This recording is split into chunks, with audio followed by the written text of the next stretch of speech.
it's a great day to be a Tennessee Vol. Tennessee beat South Carolina 41-20. I would have took that all day, every day. I thought this game was going to be a lot more closely contested. I've had us winning 31-27. I thought it was going to be a close game.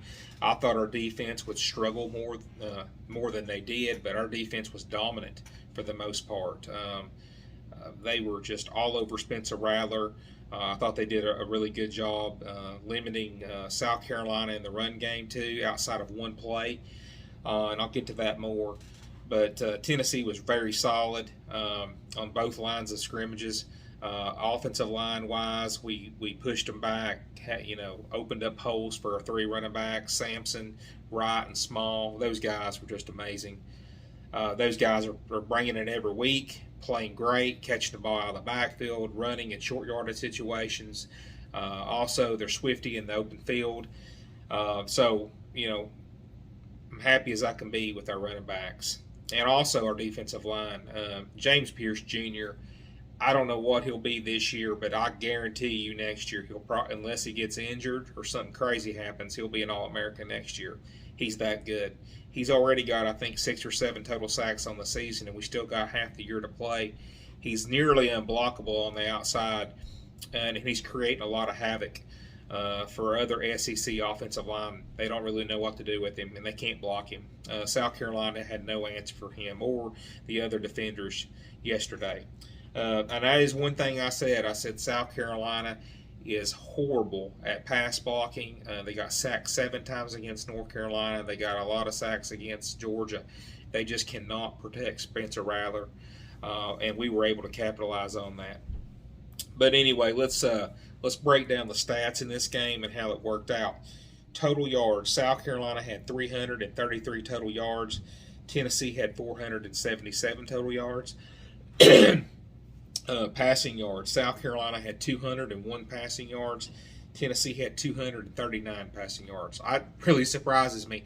I thought South Carolina for sure would have outpassed us, and I thought we would have honestly outrushed them. But the fact that we were able to get more passing yards than them speaks volumes for how this game turned out the way it did.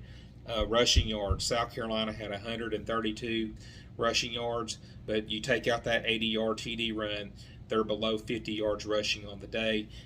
So for the most part, we were outstanding, limiting them on the ground. Tennessee had 238 rushing yards. Dominant performance. Anytime you rush for over 200 yards in an SEC ball game, it's amazing. Cannot say enough. We got Cooper Mays back, and he was able to get us lined up, get us positioned, recognizing defenses and the schemes, and able to get us in the right alignment and whatnot. So getting him back was huge for us. First down: South Carolina had 11, Tennessee had 24. Third down efficiency: South Carolina was 2 for 14. That's amazing to limit somebody to 2 to 14 on third down, especially as crafty and sneaky as Spencer Rattler is at getting out and making plays with his feet if a pass is not there, and to limit them and make sure they don't get those first downs and get their offense off the field was truly amazing. And when we played Florida, we couldn't get off the field in third down situations, and it was the complete opposite this game. And as far as Tennessee was 7 for 15 on third downs. Fourth down efficiency: South Carolina was 2 for 5 on fourth downs. Tennessee was 1 for 1. Total plays: South Carolina had 63 total plays. Tennessee had 72 total plays. Punts: South Carolina had 5. Tennessee had 3. Penalties: South Carolina had 35 yards worth of penalties. Tennessee had 58 yards worth of penalties. Turnovers: South Carolina had the interception, the one right before halftime that Kamal had and took into the end zone, and then Joe Milton had 2 interceptions on the day. Outside Joe Milton's interceptions, and they were both really bad interceptions. The one that he threw across the middle, he had no business throwing, and then the one in the end zone, if he just leads Warren a little bit more to the left, it's a touchdown, and he underthrew it. So, not trying to be negative, we won the game. There's a lot more positives than negatives, but if I am going to address one negative, it's Joe Milton. There is at times he plays awful. and you can't throw 2 interceptions in a game like this. If we do this against Georgia or Alabama, there's no way we win the game. No way. So he's got to clean that up. But I don't know. He is what he is. He's throwing for 200 to 250 yards a game typically. He's not outstanding. He's not bad, but he's what we got, and we've got to ride that until this year's over, and then before we hand the reins over to Nico. So anyway, for the most part, I thought we played amazing.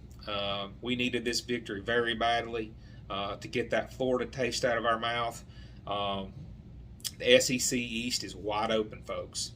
Georgia is by far the best team. Not saying we're better than Georgia or anything like that, but Georgia is very vulnerable. We get them at home.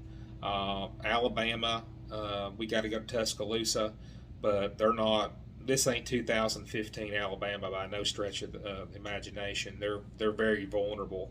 Their offense and their QB situation's worse than ours. Defensively, they're rock solid, just like Georgia, but both offenses are they're not great. So anyway, Tennessee still has the opportunity to play for a lot of different stuff, and I do think we got a pretty good shot of still getting to Atlanta if we can win most of these games to finish this year. So anyway, Tennessee wins 41-20, and we take care of business the way we were supposed to. And anyway, I'll be back here in the next couple of days to kind of on the open week and kind of talk about Texas A&M. But in the meantime, go Vols and great victory.